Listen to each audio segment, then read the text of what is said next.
എനിക്കായൊരുത്തമ സമ്പത്ത് സ്വർഗരാജ്യത്തിൽ ഒരുക്കുന്ന താൻ ഇനി ലോകത്തെ സ്നേഹിച്ചിടുവാൻ ഒരു കാലത്തും പോകയില്ല ഞാൻ. എന്ത് അബ്രഹാമിന്റെയും ഇസ്ഹാക്കിന്റെയും യാക്കോബിന്റെയും ദൈവമായ നമ്മുടെ പിതാക്കന്മാരുടെ ദൈവം തന്റെ ദാസനായ യേശുവിനെ മഹത്വപ്പെടുത്തി അവനെ നിങ്ങൾ ഏൽപ്പിച്ചു കൊടുക്കുകയും അവനെ വിട്ടയപ്പാൻ വിധിച്ച പിലാത്തോസിന്റെ മുമ്പിൽ വെച്ച് തള്ളിപ്പറയുകയും ചെയ്തു. പരിശുദ്ധനും നീതിമാനുമായവനെ നിങ്ങൾ തള്ളിപ്പറഞ്ഞു. കൊലപാതകനായവനെ വിട്ടയച്ചു തരണമെന്ന് ചോദിച്ചു. ജീവനായവനെ കൊന്നുകളഞ്ഞു. അവനെ ദൈവം മരിച്ചവരുടെ ഇടയിൽ നിന്ന് എഴുന്നേൽപ്പിച്ചു. അതിന് ഞങ്ങൾ സാക്ഷികളാകുന്നു. അവന്റെ നാമത്തിലെ വിശ്വാസത്താൽ അവന്റെ നാമം തന്നെ നിങ്ങൾ കാണുകയും അറിയുകയും ചെയ്യുന്ന ഇവൻ ബലം പ്രാപിപ്പാൻ കാരണമായി തീർന്നു. അവൻ മുഖാന്തരമുള്ള വിശ്വാസം ഇവനും നിങ്ങൾ എല്ലാവരും കാണുക ഈ ആരോഗ്യം വരുവാൻ ഹേതുവായി തീർന്നു. സഹോദരന്മാരെ, നിങ്ങൾ എല്ലാവരും നിങ്ങളുടെ പ്രമാണിമാരെ പോലെ നിങ്ങളും അറിയായ്മ കൊണ്ട് പ്രവർത്തിച്ചു. യേശുവിനെ അവരുടെ പ്രമാണിമാർ, യഹൂദ പ്രമാണിമാർ യേശുവിനെ ക്രൂശിച്ചത് എന്തുകൊണ്ടാണെന്ന് ഇവിടെ പറയുന്നത്? അറിയായ്മ കൊണ്ടാണെന്ന്. പത്രോസ് പറയാണ്, we know it is because of their ignorance. ഈ പ്രമാണിമാർ ചിന്തിച്ചത് അത് യേശുവാണ് ദൈവത്തിന്റെ മശീഹ എന്ന് തിരിച്ചറിഞ്ഞിരുന്നെങ്കിൽ ഈ പ്രമാണിമാർ നല്ലൊരു ശതമാനവും, നമ്മൾ ചിന്തിക്കുന്നത് ഇവരെല്ലാവരും ക്രൂരന്മാരൊന്നുമല്ല, യേശുവാണ് ദൈവത്തിന്റെ മശീഹ എന്നുള്ളത് ഇവർ മനസ്സിലാക്കിയിരുന്നെങ്കിൽ എന്താണ്, ഇവർ നല്ലൊരു ശതമാനവും യേശുവിനെ ക്രൂശിക്കാൻ കൂട്ടുനിൽക്കുമായിരുന്നില്ല. പക്ഷെ അവർ അറിവില്ലായ്മയിൽ പ്രവർത്തിച്ചു, അറിയായ്മ കൊണ്ട് പ്രവർത്തിച്ചു എന്ന് ഞാൻ അറിയുന്നു.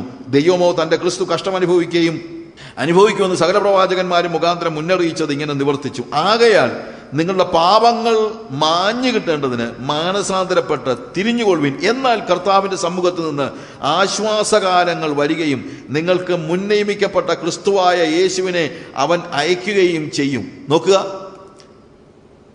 എന്താണ് പത്രോസ് പറയുന്നത്? നിങ്ങൾ അറിയായ്മ കൊണ്ട് പ്രവർത്തിച്ചതല്ലേ, അതൊക്കെ നിങ്ങളോട് ക്ഷമിച്ച് പ്രിയമുള്ളവരെ, ദൈവം അതെല്ലാം അങ്ങ് ക്ഷമിച്ചു എന്നാണ് പറഞ്ഞിരിക്കുന്നത്. നമ്മൾ പറയുന്നത് നിങ്ങൾ അറിയായ്മ കൊണ്ട് പ്രവർത്തിച്ചത് സാരമില്ല ബ്രദറെ, അറിയാതെ ചെയ്തതല്ലേ. അറിയാതെ ചെയ്തതുകൊണ്ട് പാപം ക്ഷമിക്കപ്പെടത്തില്ല. അറിയാതെ ചെയ്തതാണെങ്കിലും എന്ത് ചെയ്തേ പറ്റുള്ളൂ? ആകയാൽ നിങ്ങളുടെ പാപങ്ങൾ മാഞ്ഞു കിട്ടേണ്ടതിന് മാനസാന്തരപ്പെട്ട് തിരിഞ്ഞുകൊള്ളുവീൻ. പാപങ്ങൾ മാഞ്ഞു കിട്ടണമെങ്കിൽ മാനസാന്തരപ്പെട്ട് ദൈവത്തിങ്കലേക്ക് തിരിയുകയല്ലാതെ വേറെ മാർഗമൊന്നുമില്ല, വേറെ യാതൊരു മാർഗവുമില്ല. അജ്ഞതയിൽ കഴിയുന്ന യഹൂദന്മാർ മാത്രമല്ല, നിങ്ങൾ ആരാണെങ്കിലും പിതാവേ ഇവർ ചെയ്യുന്നത് എന്തെന്നറിയായികയാൽ ഇവരോട് ക്ഷമിക്കണമേ എന്നുള്ള കർത്താവിൻ്റെ ആ മധ്യസ്ഥതയുടെ പ്രാർത്ഥന നിങ്ങൾക്ക് കൂടുതൽ മാനസാന്തരപ്പെടുവാൻ സമയം തരുന്നുവെന്നേ ഉള്ളതേ ഉള്ളൂ. പക്ഷെ നിങ്ങൾ എന്ത് ചെയ്താലേ പറ്റുള്ളൂ? മാനസാന്തരപ്പെട്ടേ പറ്റുകയുള്ളൂ എന്ന് നിങ്ങൾ അറിയണം. ഇഗ്നറൻസ് പല രീതിയിലുണ്ട്. ഒന്ന് ടോട്ടൽ ഇഗ്നറൻസ്, ഒന്നും അറിയാൻ വയ്യാത്ത പൊട്ടന്മാരൊത്തിരി ഉണ്ട്. എന്നാൽ അതിനേക്കാൾ അപകടകരമായ മറ്റൊരു കാര്യമുണ്ട്. ചിലർ ഭാഗികമായി ഇഗ്നറൻ്റ് ആണ്. ഭാഗികമായി, അതായത് ഇവൻ നമ്മളൊരാളെ കുറിച്ച് പറയുകയാണ്, അവൻ കമ്പ്യൂട്ടർ ഇല്ലിറ്ററേറ്റ് ആണെന്ന് പറയും. എന്ന് വെച്ച് കഴിഞ്ഞാൽ അവന് വിവരമില്ലെന്നല്ല അതിൻ്റെ അർത്ഥം, കമ്പ്യൂട്ടർ അറിയത്തില്ലെന്നുള്ളതേ ഉള്ളൂ, ബാക്കിയുള്ള കാര്യങ്ങളെല്ലാം അവന് നന്നായിട്ട് അറിയാം. അങ്ങനെ ഒരു വ്യക്തി ഇഗ്നറൻ്റ് ആണോ എന്ന് ചോദിച്ചാൽ അതെ. ഏത് കാര്യത്തിൽ? ഒരു സ്പെസിഫിക് ആയിട്ടുള്ള ഏറിയയിൽ മാത്രമേ ഇഗ്നറൻസ് ഉള്ളൂ. ഇതുപോലെയാണ് ലോകത്തിലെ നല്ലൊരു ശതമാനം ആളുകളും. ലോകത്തിലുള്ള ആളുകളൊന്നും വിവരമില്ലാത്തവരൊന്നുമല്ല. പക്ഷേ എത്ര വിവരമുള്ള ആളുകൾക്കും ചില പ്രത്യേക ഏറിയാസ് ഇഗ്നറൻ്റ് ആണ്. അതിലൊന്നാണ് സ്പിരിച്വാലിറ്റി. നമുക്കറിയാമല്ലോ, എത്രയോ വിവരമുള്ള ആളുകളുടെ അടുത്തും യേശു കർത്താവിന്റെ കാൽവറി ക്രൂശിലെ മരണത്തെക്കുറിച്ച് പറയുമ്പോഴത്തേക്ക് അവർ ഇഗ്നറൻ്റ്. അതെങ്ങനെ അവർക്ക് മനസ്സിലാക്കാൻ പറ്റത്തില്ല. സുവിശേഷത്തിന്റെ പ്രകാശനം ലഭിക്കാതിരിക്കത്തക്ക വണ്ണം ഈ ലോകത്തിന്റെ ദൈവം അവരുടെ കണ്ണ് കുരുടാക്കിയിരിക്കുന്നു. കാരണം അവർക്ക് ബാക്കിയെല്ലാം മനസ്സിലാകും. പക്ഷെ എന്ത് മനസ്സിലാകത്തില്ല? സുവിശേഷത്തിന്റെ കാര്യങ്ങൾ എന്ത് ചെയ്യത്തില്ല, മനസ്സിലാക്കാൻ പറ്റത്തില്ല. ലോകത്തിന്റെ ജ്ഞാനത്താൽ ദൈവത്തെ അറിയാൻ അവർക്ക് കഴിയുകയില്ല എന്നുള്ളത് നമ്മൾ മനസ്സിലാക്കണം. അറിയായികയാൽ ഇവർ ചെയ്യുന്നത് എന്തെന്നറിയായികയാൽ ഇവരോട് ക്ഷമിക്കണമേ എന്ന് യേശു കർത്താവ് പ്രാർത്ഥിച്ചപ്പോൾ ആരെക്കുറിച്ചൊക്കെയാണ് അവർ പ്രാർത്ഥിച്ചത്? ആരൊക്കെയായിരുന്നു അവന്റെ മനസ്സിൽ? ഞാൻ പറയട്ടെ, അവന്റെ മുമ്പിൽ നിൽക്കുന്ന എല്ലാവരും അവന്റെ മനസ്സിലുണ്ട്. ഒരു ചെറിയ ഗ്രൂപ്പ് മാത്രമൊന്നുമല്ല. അത് പറയുമ്പോൾ യഹൂദന്മാരുടെ പുരോഹിതന്മാരും അവരുടെ ജൂയിഷ് റൂളേഴ്സും അവന്റെ മനസ്സിലുണ്ട്. കാര്യം, അവരിൽ ചിലര് യേശുവിന്റെ ക്രൂശുമരണത്തിന് കൂട്ടുനിന്നത് എന്തുകൊണ്ടാണ്? അറിയായ്മ കൊണ്ട്. നമ്മൾ പറഞ്ഞല്ലോ, യേശു മശിഹയാണെന്ന് തന്നെ ലൂക്കോസ് 22-ാം അധ്യായത്തിന്റെ 66 മുതലുള്ള വാക്യങ്ങൾ വായിച്ചപ്പോൾ അവർ പറഞ്ഞു, ഇതെന്താ ഇവനീ പറയുന്നത്? He says that he is equal with God. He need to be die. അവൻ മരിക്കണം. എന്തുകൊണ്ട്? അവൻ ദൈവത്തെ തുല്യനായി പ്രഖ്യാപിച്ചു. അവരറിയായ്മ കൊണ്ടാണ്. മഹാപുരോഹിതന്മാരിൽ അല്ലെങ്കിൽ ചീഫ് പ്രീസ്റ്റിലെ ചില ആളുകൾ വഴി തെറ്റിയവരാണ്, ചില ആളുകൾ വഴി തെറ്റിക്കുന്നവരുമാണ്. യേശുവിനെ അറിഞ്ഞുകൊണ്ട് കൊല്ലാൻ ആഗ്രഹിച്ചവരുമുണ്ട്, യേശു മശിഹയാണെന്നുള്ള തിരിച്ചറിവില്ലാത്തത് കൊണ്ട് അതിന് കൂട്ടുന്നവരുമുണ്ട്. അതുകൊണ്ടാണ് ഞാൻ പറഞ്ഞത് രണ്ട് കൂട്ടരുണ്ട്. അത് ഇന്ന് സഭയിലും രണ്ട് കൂട്ടരുണ്ട്. എന്നു ചോദിച്ചു കഴിഞ്ഞാൽ വഴി തെറ്റിപ്പോകുന്നവരുമുണ്ട്, തെറ്റായ വഴി തിരഞ്ഞെടുക്കുന്നവരുമുണ്ട്. ഒരു ചെറിയ ശതമാനമേ ഉള്ളൂ തെറ്റായ വഴി തിരഞ്ഞെടുക്കുന്നത്. ബാക്കിയുള്ളവർ എങ്ങനെയുള്ളവരാണെന്നറിയാമോ? വഴി തെറ്റിപ്പോകുന്നവരാണ്. പക്ഷെ ഒരു കാര്യം, തെറ്റായ വഴി തിരഞ്ഞെടുത്താലും വഴി തെറ്റിപ്പോയാലും ചെല്ലുന്നവരുടെ തന്നെയാണ്. അവിടെയാണ് അപകടം. വഴി തെറ്റിപ്പോകുന്നവരും തെറ്റായ വഴി തിരഞ്ഞെടുക്കുന്നവരും രണ്ടു കൂട്ടരും ഇവിടെ തന്നെ ചെല്ലുന്നു, ഒരിടത്താണ് ചെല്ലുന്നത്.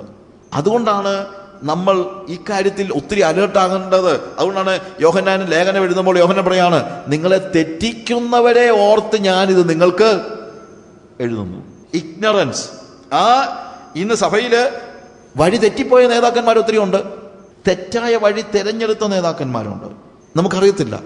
എനിക്ക് വാസം പറഞ്ഞു കഴിഞ്ഞാൽ സങ്കടമുണ്ട്. പല സമയത്തും നമ്മുടെ നേതൃനിരയിലുള്ള ആളുകളൊക്കെ ഈ തെറ്റായ വഴി തിരഞ്ഞെടുക്കുമ്പോൾ എനിക്കറിയില്ല അവർ തെറ്റായ വഴി തെറ്റുന്നതാണോ തെറ്റായ വഴി തിരഞ്ഞെടുക്കുന്നതാണോ എന്ന്. എന്നാൽ ഹിഡൻ അജണ്ട ഉള്ള ഒരാൾ മാത്രമേ തെറ്റായ വഴി തിരഞ്ഞെടുക്കത്തുള്ളൂ. അങ്ങനെയുള്ളവരെ കുറിച്ച് പോലും എനിക്ക് സങ്കടമുണ്ട്. ഞാനൊരു പ്രാവശ്യം when I was praying, കർത്താവ് ഭയങ്കരമായിട്ടുള്ളൊരു ബേർഡൻ എനിക്ക് ഈ നേതാക്കന്മാരെ കുറിച്ച് പ്രാർത്ഥിക്കാൻ തോന്നും.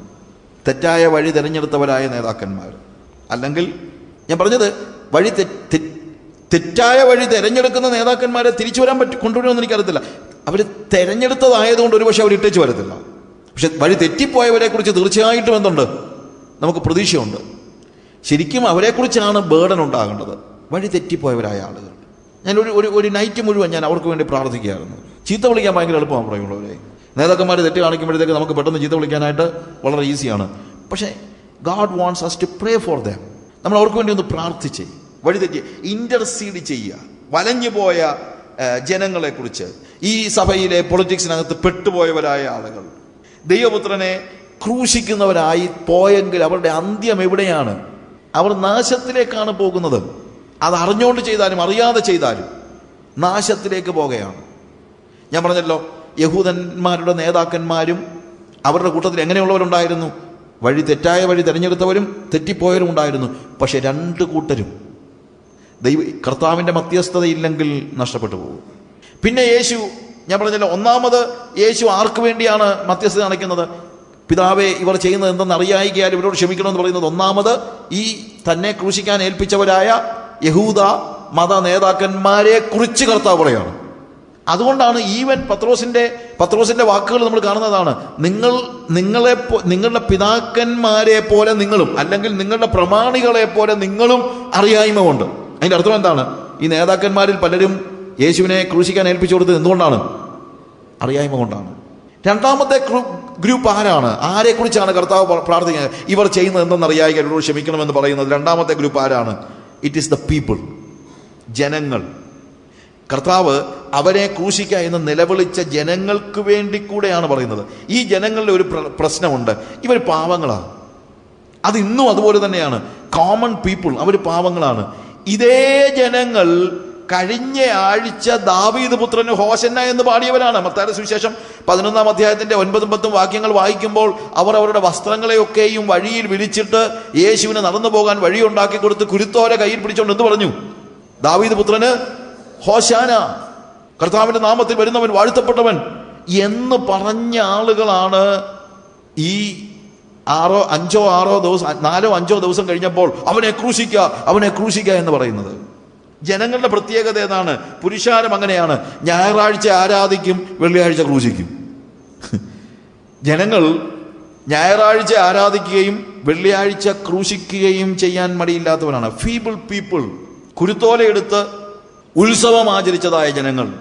എന്നാൽ കുറച്ച് കഴിഞ്ഞപ്പോഴത്തേക്ക് യേശു ചാട്ടവാറെടുത്തപ്പോഴാണ് യേശു ചാട്ടവാറെടുത്ത് മൃഗങ്ങളെയൊക്കെയും പുറത്താക്കിയപ്പോൾ അവന് ഹോശന്ന പാടി.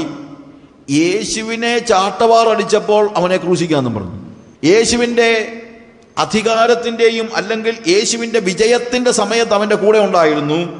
ആ യേശുവിൻ്റെ പരാജയമെന്ന് നോക്കുന്ന, അല്ലെങ്കിൽ യേശു ചാട്ടവാറെടുത്ത് അടിച്ചപ്പോൾ യേശുവിൻ്റെ കൂടെ അവിടെ ഉണ്ടായിരുന്നു. യേശുവിന് ചാട്ടവാറടി ഏറ്റപ്പോൾ യേശുവിനെ ക്രൂശിക്കുക എന്ന് അവർ നിലവിളിക്കുകയും അവനെ തുപ്പുകയും അവനെ ദൂഷിക്കുകയും അവനെ പരിഹസിക്കുകയും ചെയ്തു. ജനങ്ങൾക്ക് എപ്പോഴും കുരുത്തോലയും പരവതാനിയും ഒക്കെ വേണം, ഇല്ലെങ്കിൽ അവർക്കൊരു സ്വസ്ഥതയില്ല. ഈ ജനങ്ങളെ വഴിതെറ്റിക്കാനായിട്ട് നമ്മളെന്താ അവർക്ക് ഓഫർ ചെയ്യുന്നതും കുരുത്തോലയും പരവതാനിയും ഒക്കെയാണ്. 20,000 വാട്ട്സ് മ്യൂസിക്കിന്റെ പശ്ചാത്തലത്തിൽ നമ്മൾ പറയുന്നു ക്രൂസൈഡിൽ ഹോശന്ന ഹോശന്ന എന്ന് പറയുന്നു. ജനങ്ങളും ഏറ്റു പറയുന്നു ഹോശന്ന ഹോശന്ന എന്ന്. എന്നാൽ കഷ്ടതയുടെയും ക്രൂശിൻ്റെയും സമയം വരുമ്പോഴത്തേക്ക് അവനെ ക്രൂശിക്കുക എന്ന് പറയാനും ഇതേ ജനത്തിന് മടിയില്ല. ഈ ക്രൂസൈഡിൽ വരുന്ന അതേ ജനം തന്നെ നാളെ ക്രൂശെടുക്കാൻ അവൻ യേശുവിനെ ക്രൂശിക്കുന്നതിനും മടിയില്ലാത്തവരായിരിക്കും എന്നുള്ളത് നമ്മൾ മനസ്സിലാക്കണം. എന്നാൽ നമ്മുടെ ചുമതല എന്താണെന്നറിയാമോ? നമ്മൾ യേശുവിനെ പരിചയപ്പെടുത്തുമ്പോൾ ഹോശന്ന പരവതാനിയുടെ മുകളിലൂടെ കഴുതപ്പുറത്ത് നടന്ന് ഹോശന്ന സ്വീകരിക്കുന്ന യേശുവിനെ അല്ല പൊതുജനങ്ങൾക്ക് ആദ്യം പരിചയപ്പെടുത്തേണ്ടത്. ആരെയാണെന്നറിയാമോ? കാൽവറി ക്രൂശിൽ കിടന്ന് പിടയുന്ന യേശുവിനെയാണ് നമ്മൾ ആദ്യം പരിചയപ്പെടുത്തേണ്ടത്. അതിനാലാണ് നമ്മൾ ക്രൂശ് പ്രസംഗിക്കണം എന്ന് പറയുന്നത്. കാര്യം ക്രൂശിന്റെ ദർശനം ലഭിക്കുമ്പോൾ, അങ്ങനെ ലഭിക്കാത്ത ആളുകൾക്ക് ഹോശന്ന പാടാൻ എളുപ്പമാണ്. ക്രൂശിന്റെ ദർശനം ലഭിക്കുമ്പോൾ എന്ത് ചെയ്യുന്നു എന്നുള്ളതാണ് പ്രധാന ചോദ്യം. ഒരു ജനതയുടെ ദൈവത്തോടുള്ള അനുസരണത്തെ മനസ്സിലാക്കുന്നത് ഹോശന്നയുടെ വിവരണമല്ല. ജനങ്ങൾക്ക് ദൈവത്തോടുള്ള അനുസരണം, കർത്താവിനുള്ള അനുസരണം മനസ്സിലാക്കുന്നത് ക്രൂശിന്റെ വിവരണമാണ്. ഹോശാന അല്ലെങ്കിൽ എന്താണ് പാട്ടും ബഹളവും ഒക്കെ ഉണ്ടാക്കി ജനങ്ങളെല്ലാം ആകർഷിച്ചിട്ട് നിങ്ങളിൽ എത്ര പേര് കൈവൊക്കിയെന്ന് ചോദിച്ചു കഴിഞ്ഞാൽ അതിനകത്ത് വലിയ അർത്ഥമൊന്നുമില്ല. ആരാ കൈവക്കാത്തത്? ഞാൻ ചിലപ്പോൾ തമാശയ്ക്ക് പറയാറുണ്ട്, നമ്മുടെ പ്രസംഗം എന്താണ്? ഇന്ന് രാത്രി യേശു ഇവിടെ വന്നിട്ടുണ്ട്, നിനക്ക് എന്താ വേണ്ടത് ചോദിച്ചോ. നിനക്ക് പൈസ ഇല്ലയോ? പൈസ തരാൻ കർത്താവ് വന്നിട്ടുണ്ട്. നിനക്ക് വീടില്ലയോ? വീട് തരാൻ. നിനക്ക് കാറില്ലയോ? കാറ് തരാൻ. നിനക്ക് നിന്റെ പിള്ളേർക്ക് അഡ്മിഷൻ ശരിയാക്കണോ? നിന്റെ പിള്ളേർക്ക് ഏറ്റവും നല്ല കോളേജിൽ അഡ്മിഷൻ തരാൻ ഈ യേശു ഇന്ന് വന്നിട്ടുണ്ട്. നിനക്ക് ജോലിക്കയറ്റം വേണോ? നിനക്ക് പ്രൊമോഷൻ വേണോ? പ്രൊമോഷൻ തരാൻ ഈ യേശു വന്നിട്ടുണ്ട്. ഈ യേശുവിനെ ആർക്ക് വേണം? ഈ യേശുവിനെ ആർക്കാ വേണ്ടാത്തത്? എനിക്ക് എപ്പോഴും എൻ്റെ ബാങ്കിൽ പൈസയും, എപ്പോഴും എനിക്ക് എൻ്റെ പിള്ളേർക്ക് ഏറ്റവും നല്ല സ്കൂളിൽ അഡ്മിഷനും, എനിക്ക് എപ്പോഴും നല്ല ഭക്ഷണവും, എനിക്ക് ജോലിക്കയറ്റവും എല്ലാം തന്നുകൊണ്ടേയിരിക്കുന്ന യേശുവിനെ ആർക്കാ വേണ്ടാത്തത്? എല്ലാവരും കൈവൊക്കെയോടെ എണ്ണം എടുത്തിട്ട് കൈവൊക്കെ വേണ്ട. ഇപ്പം പണ്ടൊക്കെ രക്ഷിക്കപ്പെടണമെങ്കിൽ കൈയെങ്കിലും പൊക്കണമായിരുന്നു. ഇപ്പം ടിക്കിട്ടാ മതി, വളരെ ഈസിയാണ്. മറ്റേ കൈവൊക്കിയാലെങ്കിലും അടുത്തിരിക്കുന്നവർ കാണുമല്ലോ, ഇതൊന്നും വേണ്ടല്ലോ, ടിക്കിട്ടാ മതി. അങ്ങനെ ടിക്കിട്ടവരെല്ലാം കർത്താവിൻ്റെ അല്ലെങ്കിൽ രക്ഷിക്കപ്പെട്ടെന്ന് പറഞ്ഞ് വേണമെങ്കിൽ പബ്ലിഷ് ചെയ്യാനും മടിയില്ല നമുക്ക്. What happens? ക്രൂശ് കാണിച്ചിട്ട് ആളുകൾ വരുന്നു നോക്ക്, അങ്ങനെയുള്ള വന്നാൽ മതിയെന്ന് വെക്ക്. അതുകൊണ്ടാണ് ക്രൂശ് പ്രസംഗിക്കേണ്ടത്. ക്രൂശിക്കപ്പെട്ടവനായ യേശുവിനെ അല്ലാതെ മറ്റൊന്നും അറിയാത്തവനായി നിങ്ങളുടെ മധ്യത്തിൽ ഇരിക്കുവാൻ ഞാൻ ആഗ്രഹിക്കുന്നു എന്ന് പറഞ്ഞ പൗലോസിന്റെ വാക്കുകൾ നിങ്ങളൊന്ന് ഓർക്കണം. പൗലോസിന് വേറെ പ്രസംഗിക്കാൻ കഴിയാഞ്ഞിട്ടല്ല. പൗലോസ് പറയുന്നതാണ്, ഞാൻ യേശുവിനെ പ്രസന്റ് ചെയ്യുന്നത് എങ്ങനെയായിരിക്കും? ക്രൂശിക്കപ്പെട്ടവനായ യേശുവിനെ. ക്രൂശിക്കപ്പെട്ടവനായ യേശുവിനെ കണ്ടുവരുന്നവർ വന്നാ മതി എന്ന് പൗലോസിന് ബോധ്യമുണ്ടായിരുന്നു. പ്രിയമുള്ളവരെ, കുരുത്തോല പിടിപ്പിച്ചു കൊടുത്തേച്ച് ഓശന്ന പാടാനല്ല നമ്മൾ പൊതുജനത്തെ പ്രോത്സാഹിപ്പിക്കേണ്ടത്. ക്രൂശിന്റെ ദർശനം നൽകിക്കൊണ്ട് മനസ്സുണ്ടോ അവന്റെ പിന്നാലെ ക്രൂശെടുത്ത് അനുഗമിക്കുവാനെന്ന് ചോദിക്കുകയാണ് ആവശ്യം. ഇന്നത്തെ പ്രസംഗങ്ങളിൽ നിന്ന്, ഇന്നത്തെ സ്വാഭാവികമായി നമ്മൾ കേൾക്കുന്ന പരസ്യ പ്രസംഗങ്ങളിൽ, ക്രൂസൈഡ് പ്രസംഗങ്ങളിലോടുള്ള എനിക്കുള്ള വിരോധം ഇത്രയേ ഉള്ളൂ. എങ്ങും കുരുത്തോലയും ഹോശാനായും പാട്ടും കാര്യങ്ങളും എല്ലാം ഉണ്ട്. ആരും ക്രൂശ് പ്രസംഗിക്കുന്നില്ല. ഇവിടെ നമുക്ക് ആവശ്യമായിരിക്കുന്നത് ക്രൂശിന്റെ പ്രസംഗമാണ്. ജനങ്ങൾ ആ ക്രൂശ് കണ്ടപ്പോൾ പിന്മാറിയ ജനങ്ങളും എന്തുകൊണ്ട് പിന്മാറി? യഥാർത്ഥ മശിഹ ക്രൂശിക്കപ്പെട്ടവനായിരിക്കണം എന്നുള്ള തിരിച്ചറിവില്ലാത്തത് കൊണ്ട്. നിങ്ങളുടെ പ്രമാണികളെ പോലെ തന്നെ നിങ്ങളും എന്ന് പറയുമ്പോൾ ഇറ്റ് ഈസ് ദ പീപ്പിൾ. അപ്പോൾ പ്രമാണിമാരെ അറിവില്ലാത്തത് കൊണ്ടാണ് യേശുവിനെ അനുഗമിക്കാതിരുന്നത്. ജനങ്ങളും യേശുവിനെ അനുഗമിക്കാതിരുന്നതിന്റെ കാരണം എന്താണ്? Because they were ignorant.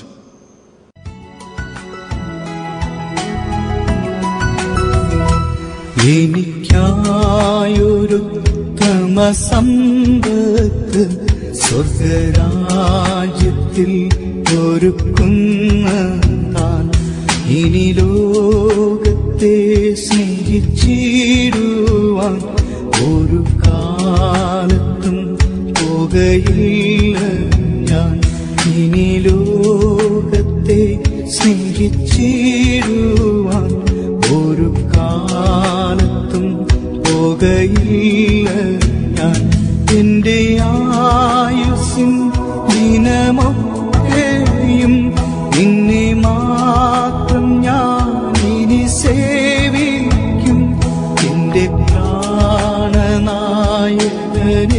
യേശുവേ നിന്റെ സ്നേഹം നീ എനിക്കേകിടണേ. എന്റെ പ്രാണനായകനേശുവേ നിന്റെ സ്നേഹം നീ എനിക്കേകിടണേ.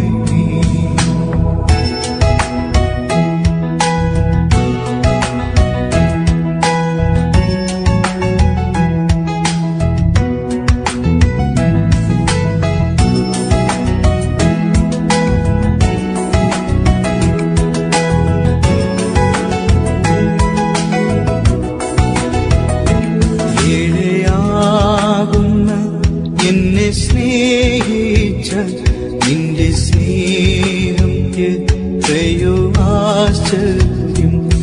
എന്റെ പാപശാപങ്ങൾ നീക്കി നിൻ തിരുജീവനാൽ എന്നെ നിറച്ചല്ലോ. എന്റെ പാപശാപങ്ങൾ നീക്കി നിൻ തിരുജീവനാൽ എന്നെ നിറച്ചല്ലോ. എന്റെ ആയുസ്സിൻ ദിനമൊക്കെയും നിന്നെ മാത്രം ഞാനിനി സേവിക്കും.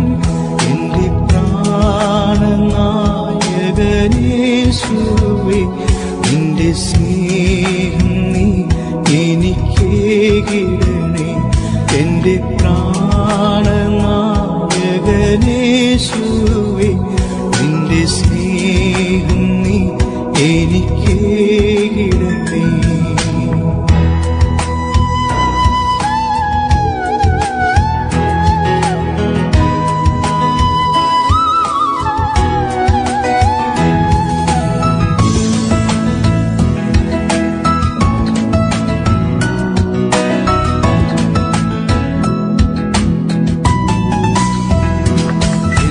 ദേഹവും തിരുവാലയമായി നിന്റെ ആത്മാവേ എനിക്കേകിയതാ. തിരുനാമത്തിൻ മഹത്വത്തിനായി ഇനി ജീവിപ്പാൻ കൃപ നൽകുക. തിരുനാമത്തിൻ മഹത്വത്തിനായി ഇനി ജീവിപ്പാൻ കൃപ നൽകുക. എന്റെ ആയുസ്സിൻ ദിനമൊക്കെയും നിന്നെ മാത്രം ഞാനിനി സേവിക്കും. എന്റെ പ്രാണനായകനേശു